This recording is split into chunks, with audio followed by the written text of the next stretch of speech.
We now look at Pakistan. All's not well between the country and its all-weather friend, and no points for guessing, I'm talking about China. But why do I say all's not well? Because the all-weather friendship has been hit by a storm called blasphemy. Let me quickly tell you what I'm talking about. A Chinese engineer was recently arrested in Khyber Pakhtunkhwa. Why? Because he reportedly made a blasphemous remark during an argument he had at his workplace. This engineer works for a Chinese company at the Dasu hydropower project. On Saturday, he reportedly pulled up some local staff for working at a rather slow pace during Ramadan. Reports say that the Chinese engineer made this comment while the local staff were offering afternoon prayers. One thing led to another, a heated argument followed, and before you knew it, the Chinese engineer was arrested and charged with blasphemy.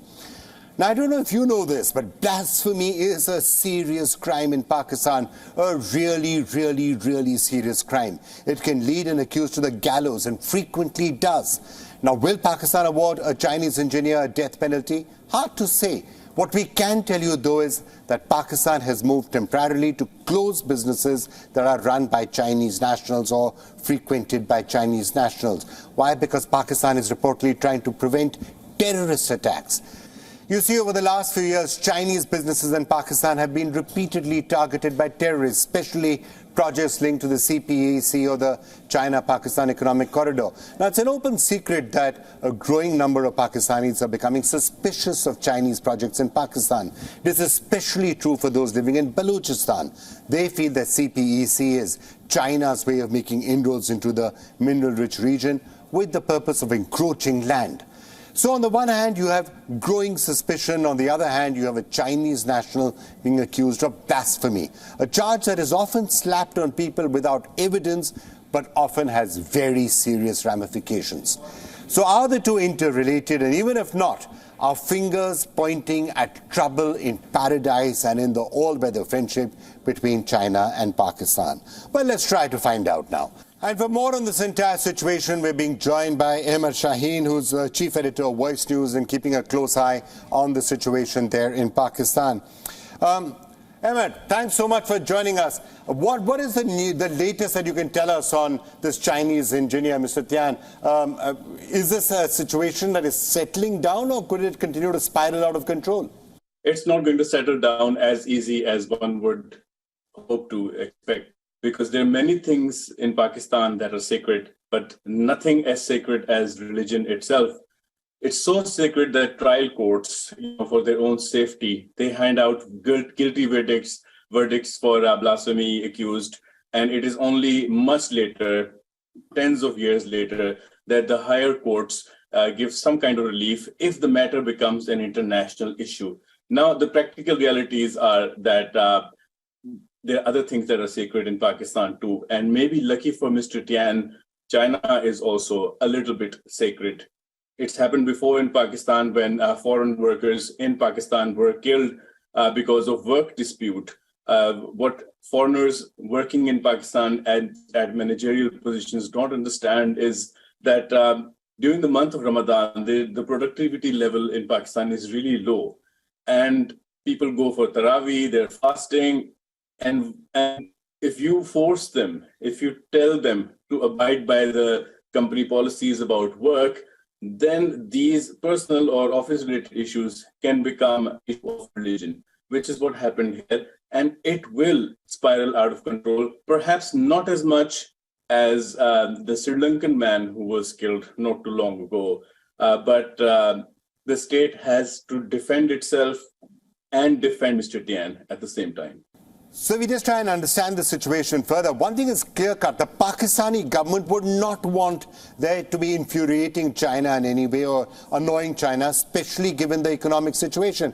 Pakistan has to be really careful about China right now. And China is not going to be particularly happy if a Chinese engineer is given the death penalty or given any of the other stringent punishments that can be attracted by the blasphemy law.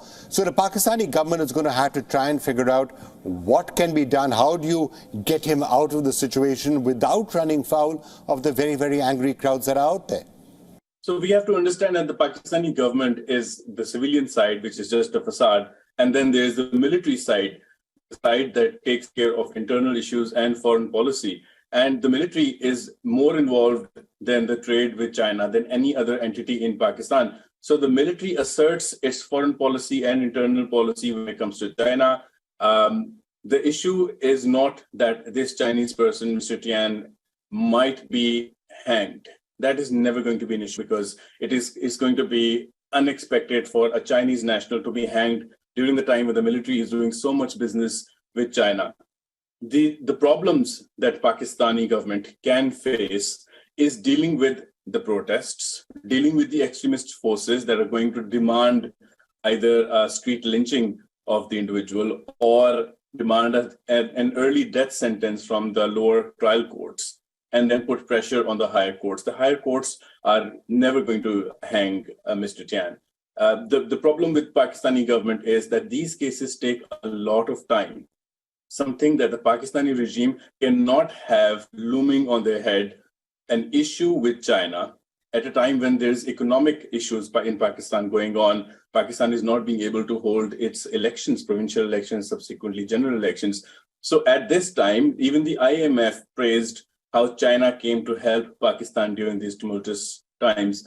So Pakistani regime the problem with Pakistani regime is going to be how to efficiently expedite this whole process and get this Chinese national to safety, and also how to uncreate this environment of lack of safe environment for people working in Pakistan, especially for Chinese working in Pakistan, because there are widespread protests, there are economic challenges, there is civil unrest against China, their trawlers are fishing in the seas. So all those issues the government can ignore.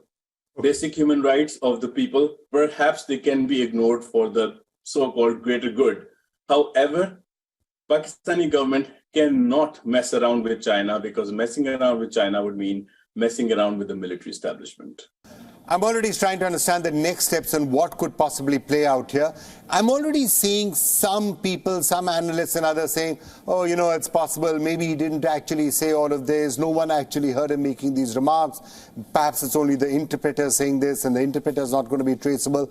Is that sort of an area where you think some wriggle room could come up, which the Pakistani government would try to take advantage of to try and get him out of this situation? Right now, the Pakistani government is already at loggerheads with the judiciary. So it will be the military establishment that talks to the judiciary and tries to understand and tries to find those lacunas that can be used. Lack of evidence could be one of them. Lack of that person's presence, the guy who interpreted the whole situation, could be one. Let's not forget, Asia Bibi was accused of blasphemy. And it was like many, many years, decades later, that the courts finally decided that there was no evidence against Asia Bibi. Yeah, of course, but I have to say Asia Bibi was not Chinese, unfortunately for her. The hundreds of people who get lynched in Pakistan are not Chinese, unfortunately for them. So the situation is slightly different out here. I guess Mr. Tian is lucky that he is Chinese, and hence the Pakistani government will try and figure out some sort of a solution for him. He may be able to escape. People like Hafiz, who are Fulbright scholars, professors, university professors, and the accusations against him even are like extremely frivolous. And but the courts have to look at their safety first. The lower courts, the trial courts, do not have the same security as the superior court judges do. So the lower courts, almost all the cases, they have to hand out a death sentence in a case that comes before them, so that some other person, another judge, a senior judge with better security, can deal with these situations. Our friend Rashid Rahman, who was a lawyer for a blasphemy accused, he was murdered because he dared to take up a case of a blasphemy accused. So although it's a Chinese man, although different relaxed rules may apply to him, maybe he will get justice earlier than Junaid Hafiz or Asia Bibi. But it's not as simple as that, because the extremists have street power, and that is where even the military sometimes cannot control the militants who take over all the roads and block the whole country, something that Pakistan cannot afford right now. All right, Ahmed, thank you so much for joining us for that perspective. Thanks a lot.